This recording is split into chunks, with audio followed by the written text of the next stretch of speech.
Dès qu'il est apparu sur le balcon central, dans la loggia de la basilique Saint-Pierre, et qu'il s'est adressé à la foule qui attendait de savoir qui serait le prochain pontife, Léon XIV a clairement indiqué que son objectif premier était d'unir l'Église. Cela impliquait évidemment de reconnaître que l'Église n'était pas unie, qu'elle était divisée. La question de l'unité de l'Église avait été soulevée à plusieurs reprises lors des congrégations générales précédant le conclave. En outre, de très nombreux cardinaux l'ont fait, même si cela en a gêné d'autres. Je pense que c'est cela et le fait qu'il ait vu dans le cardinal Prévost, aujourd'hui Léon XIV, la personne la plus apte à réaliser cette unité, qui a facilité une élection aussi rapide en seulement 4 tours de scrutin. Le pape veut unifier l'Église. C'est précisément pour cette raison qu'il a été accueilli avec enthousiasme, ce qui indique que le peuple catholique, le peuple fidèle, aspire à l'unité. C'est-à-dire qu'il y a eu et qu'il y a encore une grande souffrance à cause de l'absence de cette unité. La question est donc de savoir en quoi consiste l'unité ou comment on y parvient. Le cardinal Esch, cardinal d'Utrecht aux Pays-Bas, a également dit clairement que l'unité est impossible à atteindre si elle n'est pas fondée sur la vérité. Pourquoi dit-il cela? Parce que si elle n'est pas fondée sur la vérité, il y aura toujours une petite partie de l'Église qui refusera d'accepter ce qui est proposé et qu'elle considère comme faux. Et donc, tôt ou tard, dans l'état actuel des choses, il y aura du schisme. Pour l'unité, il est nécessaire de tout fonder sur la vérité. Et c'est précisément pour cette raison qu'il est si important que le pape Léon ait placé le Christ au centre de son message dès le début. Il ne s'agit pas seulement d'une question spirituelle, mais d'une question profondément théologique. Pourquoi? Parce que la vérité n'est pas une idée. La vérité est une personne. La vérité est le Christ. C'est notre Seigneur qui a donné cette magnifique définition de lui-même dans Jean chapitre 14, verset 6, où il dit « Je suis le chemin, la vérité et la vie ». Ce qui pourrait peut-être être interprété de la manière suivante. Je suis le chemin que vous devez emprunter pour arriver à travers la vérité à la vie, à la plénitude de la vie, ici sur la terre et au ciel. Et c'est également Jean qui reprend une autre phrase de Jésus, faisant référence à la vérité au chapitre 4, verset 32. La vérité vous rendra libre. Mais qu'est-ce que la vérité? Le Christ, la personne du Christ est la vérité. Mais qu'est-ce que c'est réellement? Ou pour le dire autrement, comment pouvons-nous connaître le Christ? Parce que nombreux sont ceux qui, au sein de l'Église, considèrent les évangiles comme une invention tardive et au fond comme une élaboration de l'Église existante visant à justifier le pouvoir de ceux qui détiennent l'autorité. Et d'autres, qui ne sont pas aussi radicaux, remettent également en question au moins certaines des phrases les plus fortes de l'Évangile et qui heurtent le plus la mentalité dominante, parce qu'ils disent qu'à l'époque, il n'y avait pas de magnétophone et que par conséquent, qui sait ce que le Christ a vraiment fait et ce qu'il a vraiment enseigné. Alors, pour ne pas se perdre dans ce débat sans fin des biblistes, il faut se tourner vers une autre source de révélation. Pas seulement la parole écrite, mais cette autre source de révélation qu'est la tradition. Même les plus libéraux des biblistes ne peuvent faire autrement que d'accepter et de reconnaître qu'avant la parole écrite, il y avait la tradition. Notre Seigneur n'a pas dit aux apôtres, allez et écrivez, mais allez et prêchez. Et d'abord, la parole a été prêchée, et ensuite, bientôt, mais alors, elle a commencé à être écrite. Cette tradition est une révélation. Et cette tradition n'est rien d'autre que l'interprétation que l'Église a donnée au fil des siècles à cette parole écrite, à l'enseignement de Jésus.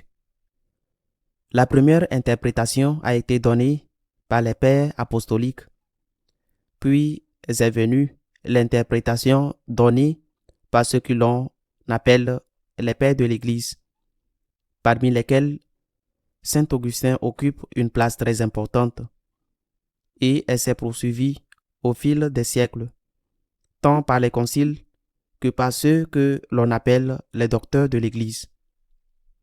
Grâce à cette tradition vivante, nous pouvons être sûrs que ce que l'Évangile enseigne est correct et que c'est ce que nous devons suivre et essayer d'appliquer.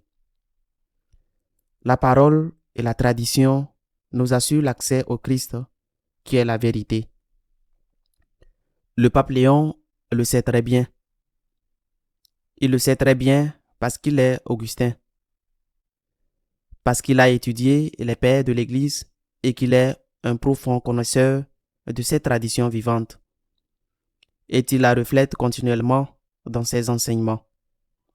Par exemple, ce télégramme envoyé au CELAM, CELAM, aux évêques latino-américains, où il leur dit que les solutions pour l'évangélisation du continent, à l'heure actuelle, doivent nécessairement passer par l'écrit, la tradition et le magistère. Tradition, parole, tradition, magistère, ce qui inclut, par exemple, les conciles. Mais il a aussi dit, cette semaine, dans un excellent message aux nonces, à tous les nonces du Vatican réunis à Rome pour le jubilé. Il les a d'abord remerciés pour le travail qu'ils accomplissent en sélectionnant des candidats à l'épiscopat. Il les a remerciés pour ce travail, mais il leur a parlé très clairement. Il leur a demandé l'obéissance à Pierre, l'obéissance au pape, l'unité et l'obéissance au pape. Et il a ajouté que Pierre y parlait logiquement de lui-même, pour que Pierre soit un véritable transmetteur et défenseur de la foi. La mission de Pierre, comme l'a dit le pape aux nonces, comme nous le savons tous, n'est pas d'inventer la foi, mais de confirmer dans la foi. Confirmer dans la foi, ce sont les mots littéraux du pape aux nonces. Cela signifie confirmer dans quelque chose qui existe déjà, et non pas transformer ou manipuler à volonté pour rendre une autre foi différente, parce que s'il en est ainsi, l'unité serait absolument impossible. Et je le répète, le schisme serait inévitable. Le pape sait que la vie ne peut se fonder que sur la parole, sur la tradition, sur le magistère, et que sa tâche n'est pas de créer une nouvelle foi, mais de confirmer les catholiques dans la foi qu'ils ont depuis 2000 ans. Le message du pape Léon XIV en ce moment est impeccable. Il est parfait et il est un repos pour l'âme. Mais maintenant, il doit gouverner. Il doit procéder à des nominations. Il doit corriger les abus. Par exemple, celui qui a été révélé cette semaine, parmi beaucoup d'autres. L'archidiocèse de Hambourg, l'archevêché a forcé à ordonner aux écoles catholiques d'enseigner un sujet d'éducation sexuelle où, entre autres choses, l'homosexualité est accepté comme quelque chose de naturel et de bon, et de la même manière, la transsexualité. Le pape doit maintenant gouverner, mais il a besoin de temps. Il n'est pas en fonction que depuis un mois, il a besoin de temps. Il a le droit d'avoir du temps et nous devons lui donner ce temps. Nous devons être patients et nous devons calmer les inquiétudes de ceux qui veulent que des mesures soient prises maintenant pour corriger les abus. Nous devons être compréhensifs à l'égard de ces préoccupations et de ces personnes qui s'inquiètent de ce qu'elles ont subi, de la confusion dont nous souffrons depuis si longtemps, du manque d'unité que le pape lui-même a reconnu lorsqu'il a déclaré que son objectif en tant que souverain pontife était de rétablir l'unité. Nous devons les comprendre, mais le pape a besoin de temps et nous devons calmer les inquiétudes de ceux qui demandent que l'on agisse maintenant et que l'on agisse le plus vite possible.